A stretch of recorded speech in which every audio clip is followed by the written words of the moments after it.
Hello everyone, I'm Brian. Today I'm going to be reacting to Shiva, J. Lakhani, Hindu Academy, London. So Shiva, I do believe, is something that Sadhguru follows. Shiva is everything that is not, I believe, if I remember correctly. Is that Shiva? Or is that something else? It's been a lot. I've been quite busy. I've read a lot of comments. I haven't been able to respond to them, just if you happen to watch this and let you know that.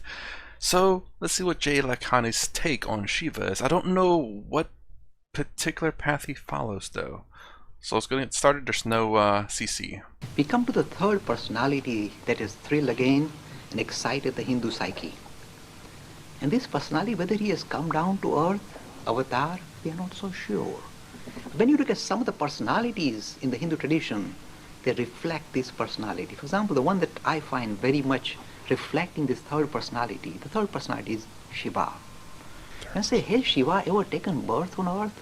When you just do the story of Ramayana, you say Hanuman was actually, if you like, an incarnation of Shiva, helping out Ram. Ram gets into difficulties, so of course Shiva has to come and sort him out. And then you see, when I look at Swami Vivekananda, I look at this personality sitting in meditation. I say, that is a piece of Shiva that fell down to earth. You see? So you can say Shiva perhaps did not take birth, but when I look at some of these personalities, everything that can be attributed to Shiva can be attributed to such personalities. So what are the key features of Shiva? First of all, the name Shiva itself signifies something unique that is necessary. You see, when you want to build relationship with this super personality, say Vishnu, coming down to earth as Ram or Krishna, you need to build up a relationship. And of course, the only way the relationship comes to fruition is if they give their grace to you. They say, okay, I like you, so you can see me now, and I'll pull you towards me. You need grace of God. There's God, and there's God's grace. With Shiva, you get two for the price of one. So you get God and God's grace combined. Shiva means grace. So it is not God, but it's a God and God's grace rolled together. That's the meaning of the word Shiva. And what are the unique features of this Shiva? Makes him very endearing, and a lot of people are attracted to Shiva because the reason is this: Shiva is called Ashutosh. It means easy to please. You see, this Vishnu is a tricky chap. It takes a lot of hard work. Like poor Dhruv had to spend so many days and months and years meditating, and Vishnu was tricky chap. With Shiva, things are easy peasy. Little bit of bilva leaves. He says, yeah, what do you want now? He pops up straight away. He's a kind of easy chap, because I told you his name is grace. So when you say Shiva, you invoke this grace straight away. You say, yeah, yes, what can I do for you? Straight away. Asutosh. Well, when I say easy to please, what does it mean?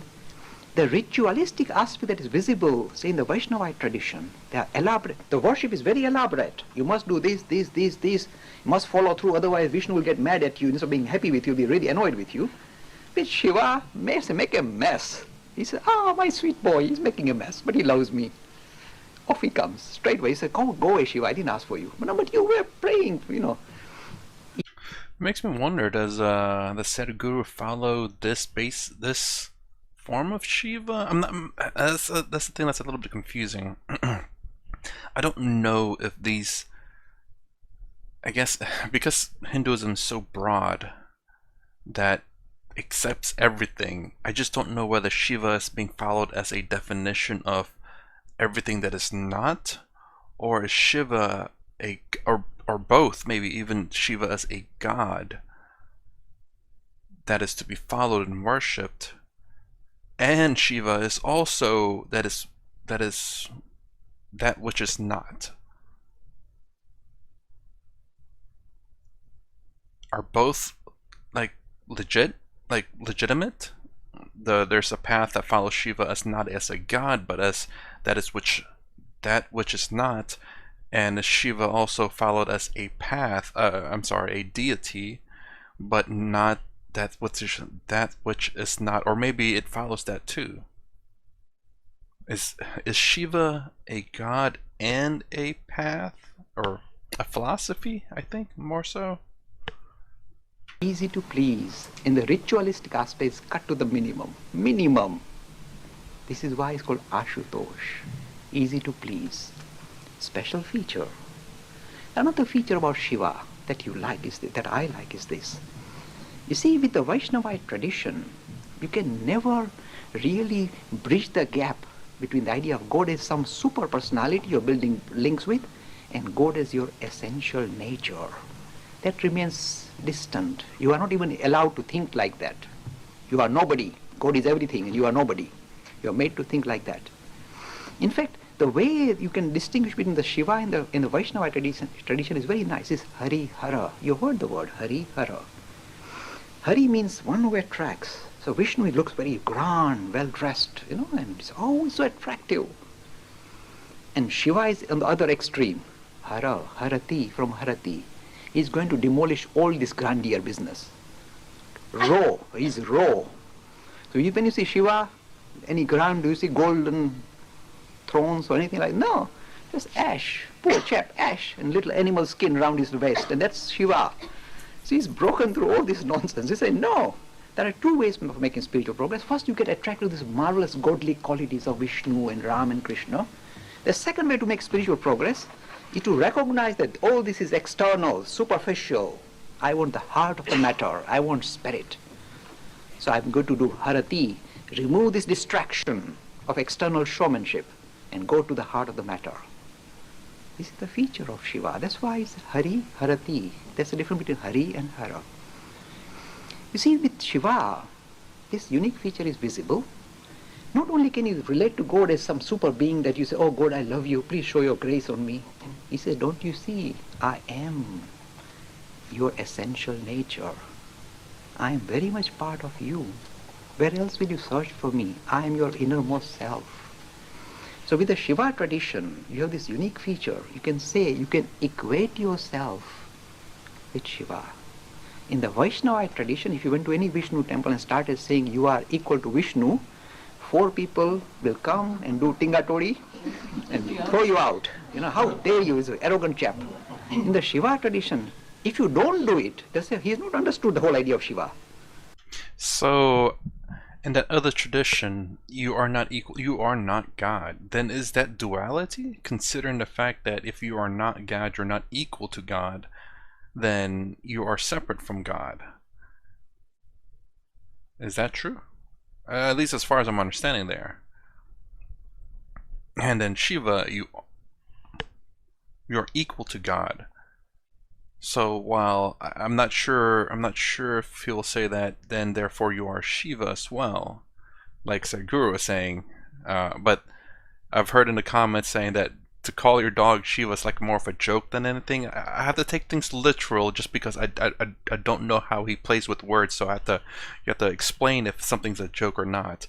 So, but in terms of Shiva, everything is practically Shiva. So therefore, it's non-duality.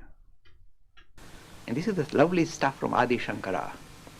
One of the is quoted in the notes. It says, you can say Shivoham, Shivoham, and this is not an arrogant comment. It's a very humbling comment, saying my essential nature, despite external appearance of being a real idiot and real nuisance. My essential nature, oh Lord, is you, Shiva. Shivoham, Shivoham. I am thee, my Lord.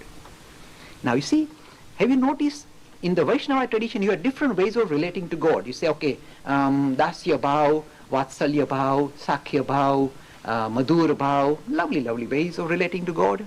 In the Shiva tradition, what Bhav do you have? What is the closest relationship you can have with anybody? Tell me.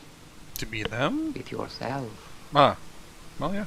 See the power of Shiva tradition. He's saying, don't you see, the closest relationship you have with anything, forget about God, is an external thought. It's just a thought process.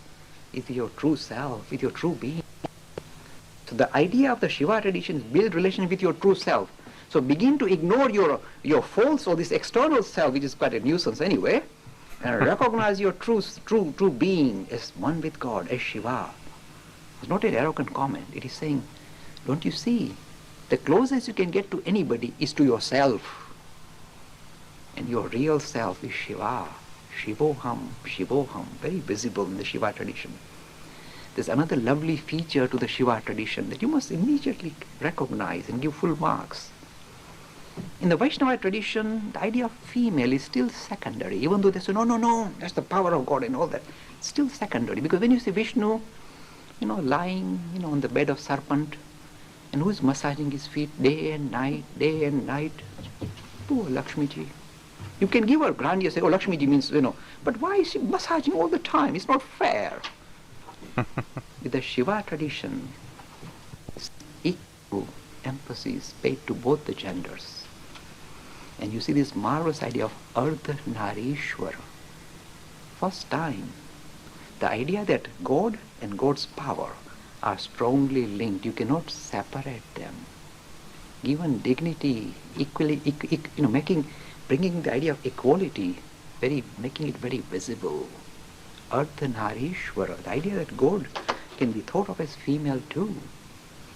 So this idea, again, not in the Vaishnava, in the Shiva tradition. So I'm just scoring points for the Shiva tradition, of course. But then when I talk of Vishnu, I love them as well. So you get caught up. When you look at them, they go there. So why am I saying this? Because you should be able to recognize that the reason why Hindus don't feel, they don't feel that something has gone wrong, they're not scoring points. They're saying that the way your mental makeup is will decide which particular aspect of Godhead you are attracted to. So your own mental makeup in a way will dictate whether you're attracted to Ram, goody, straightforward chap, Krishna, this naughty chap with pluralism, or Shiva, who gives you the highest dignity. You decide. So in a way, it allows us this opening of thinking about spirituality in a variety of different ways. It is open to that. So these are the unique features of the Shiva tradition. I just touched on some of them.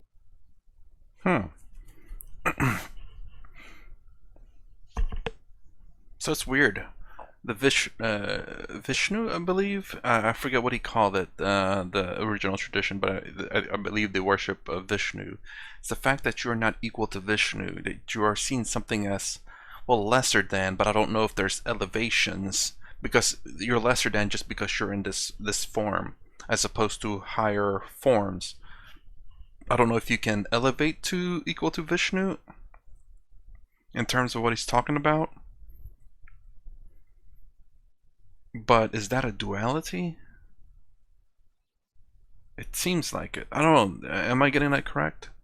Because you are not God, or well, I don't know. There is. Maybe it can still be non-duality, but well, no. But you become one with God, so it is duality. And then Shiva is non-duality. Is God Vishnu or Shiva? Huh.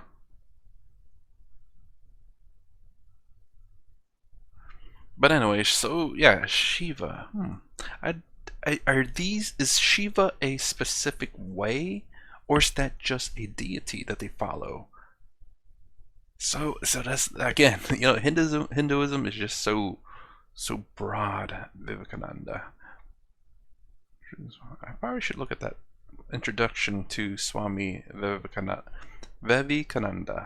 But yeah, is Shiva and Vishnu's ways in Hinduism, or are they just gods that, I don't know, that people follow?